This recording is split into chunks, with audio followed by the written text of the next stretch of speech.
Adventures of Cy and Elmer.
Now, just try to picture in your minds two old rural gentlemen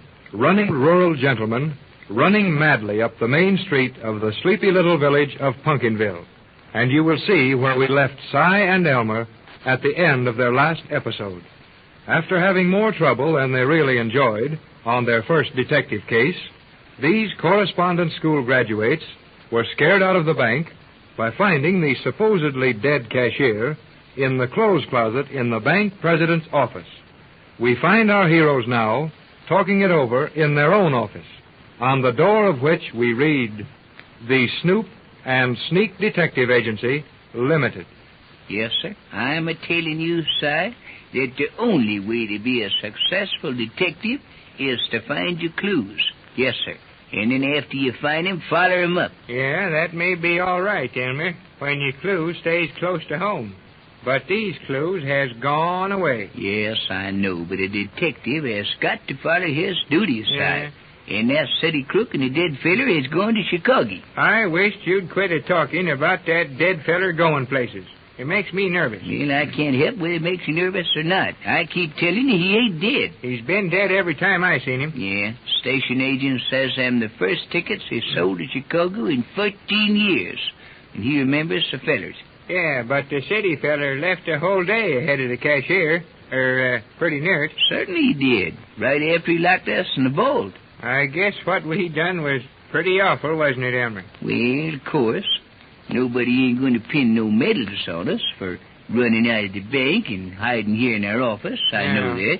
I guess they ain't. No. Looked more to me like they was getting ready to pin tin cans on us. Yeah, something like that. They was all laughing at us on the street. Well, never mind that, Si. A man who is trying to do his duty always gets a lot to put up with. Yeah? Always does. Great men always get picked on. That's right, Elmer. Just look at the President of the United States. Yeah, look at me. Oh. And now we got to chase them fellas to Chicago. Yeah. Yeah. I always wanted to go there. Yeah, so did I, Si. Reckon there's lots to see there, all right. You know, Mr. Brown said we ought to take the next train. No, we can't do that, Elmer. Well, why not? It leaves in 10 minutes. Say, that's all right. That's the way we got to do things in this here detective business. Yeah, I guess so. Our direction book says that a good detective can't be anchored by ties of home or friends, but must be migratory. Be a what? Migratory. Migratory. Nothing doing. Looky here, Si Perkins. I ain't going to change my time of life. I'm going to be a Methodist till I die. Elmer Peabody, I'm ashamed of you. Migratory means free to travel, like a bird. Like a bird. Yeah. Si, wouldn't I look cute right now, flapping my wings and flying off to Chicago? Well, we got a flying start on our first case anyhow. Yes, we certainly did, but we got to figure quick what to do to get ready for catching that train. All we got to do is to lock up the office and go down and buy our tickets and get on it. Yeah, that's all we got to do, except to find the money. Where are we going to get the money to buy them tickets with? I got over $200 saved up. Huh? What? Well, where is it? And part of it's right here in my pocket. Yeah, come on. Well, I'll show you. Yeah. Oh, Elmer. What's the matter now? My money is gone. Si, are you certain? Certain, I'm certain. But how did it get out of that pocket? Well, maybe the Morse flew with it. Say, Si, I got it. I got it now. That crook stole it when he slung us in the vault. You mean he would take it out of my pocket? Yep. Steal it right off the very person of the law? Yes, sir. A feller who is desperate enough to hold up a bank, single-handed in the daytime, will do most anything. Well, he didn't get all of it anyway. He didn't? No, sir. Most of it is right down in my boot. Well, that's a comfort. Just so it's enough to take us to Chicago. We'll catch them crooks as soon as we get there anyhow. No, it won't take us long, Elmer. Certainly not. Though they do say Chicago's a pretty big place. Oh, guess it ain't so much. We've been around some ourselves, Silas. Yeah. To the state fair twice in 1 year, you remember? Yeah? Say, we'll get the $1,000 for them fellers, dead or alive. Well, I hope we get him dead. I want to see if this gun will work. Yes. Well, if you do, you better throw away all that harness and carry that gun in your pocket. Somebody's liable to take it away from you. I'll do her, Elmer. Yeah. Where are we going to live in Chicago? Well, I guess if the hotel is full, reckon the sheriff could find a place for brother officers to sleep. Yeah, here comes some more trouble, Si. That's the telephone, Elmer. Yes, I know what it is, but telephones ain't brought us much luck lately. I guess you better answer it, Elmer. Certainly I answer it. Hello? Who? Yes, that's Elmer talking now. Who are you? Oh, Pete. Oh, yes. Yeah, all right, we're about ready now, yes. Goodbye. Yeah, that was Pete, Si. You know, the station agent. Yeah? Said the train was on time and we better hurry up and get there. We ought to ask Pete if that cashier was dead when he bought his ticket to Chicago. Oh, my goodness sakes alive, Si Perkins. You know, a feller that says the kind of things you do ought to keep still. Huh? Ought to keep exactly quiet still. Yeah? You're sound asleep. Say, that's another thing, Elmer. What? We're going to get awful tired on that train all night without no sleep, ain't we? Oh, shucks. Si, we can sleep just good on that train as we can at home. Maybe you can, but I get all tired out of riding to the state fair, and that's only half a day. Yes, Si, but when you're on the train all night, you don't set up like you do going to state fair. Huh? No, you go to bed. Go to bed on a train? Why, certainly. Didn't you know? That's what Steve and me did when we went down into Texas last year, you know. Do they have good beds on train? Say, the slickest you ever seen. Well, I want to know. Well, Si, look. Little shelf comes right down out of the wall, you know. Yeah? And a feller named Porter puts a green curtain all around it, you know.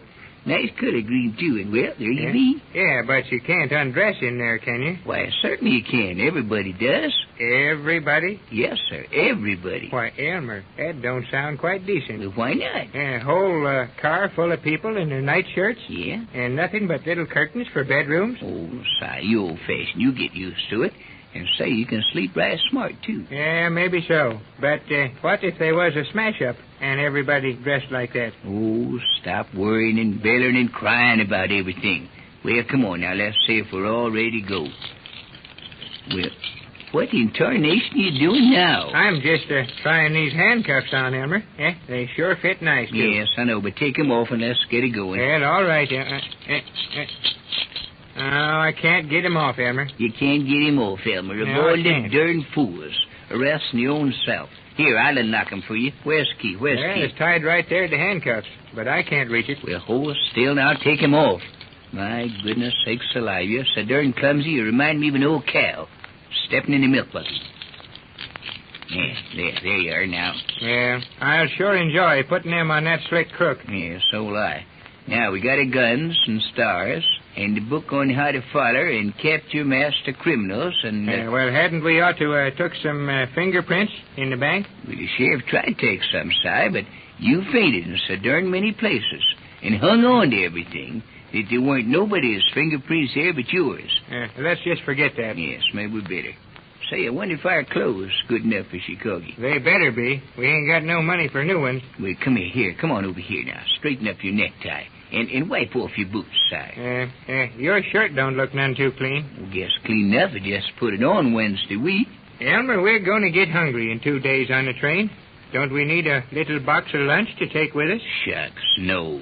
No? Say, they got a regular dining room on the train, Si. What? Tables and chairs and everything. Elmer, if you tell me any more about that train, I'll think you ain't right truthful. Yes, well, I thought you knowed about that. Say, looky here, Si. Didn't you ever see the Chicago train go through here? Yeah, that's all I ever did see it do, go through. She only stops here when they flag it for something special. Then they better get out all the flags, every darn one of them, 'cause we're mighty special. And what's more, we're going to ride her to Chicago. Sure is exciting, ain't it, Elmer? Certainly is. And what's more, I guess the Snoop and Sneak Detective Agency Limited is a-going some on the first case. Yeah, I was meaning to ask you, Elmer. What? Why did you put that word limited after the name of our company? Don't you know? No. Well, that means nobody can't join it but us. That's good. Yeah, and there ain't betcha. no danger of anybody but us getting in on this reward. Not a bit in the world. Yeah. Well, yes, train time. Get your back up there, Si. Remember now.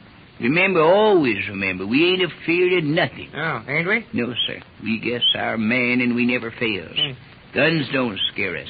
They're hard clues. Throw us off the track. No, sir. We're real tough detectives, Elmer.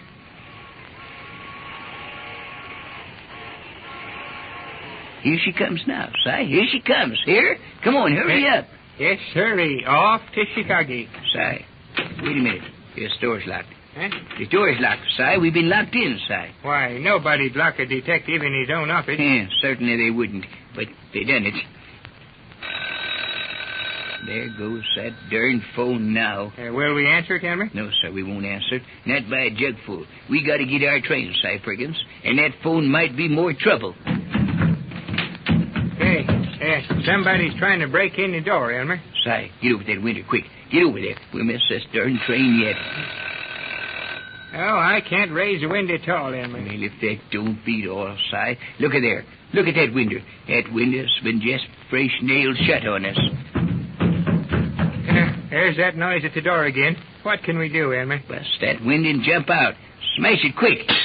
Now, jump out quick, Si. Hurry up. Now, get out there, will you? But, Elmer, the telephone. Say, will you tend to business here? Never mind the phone. Come on, Si, will you? We're going to Chicago.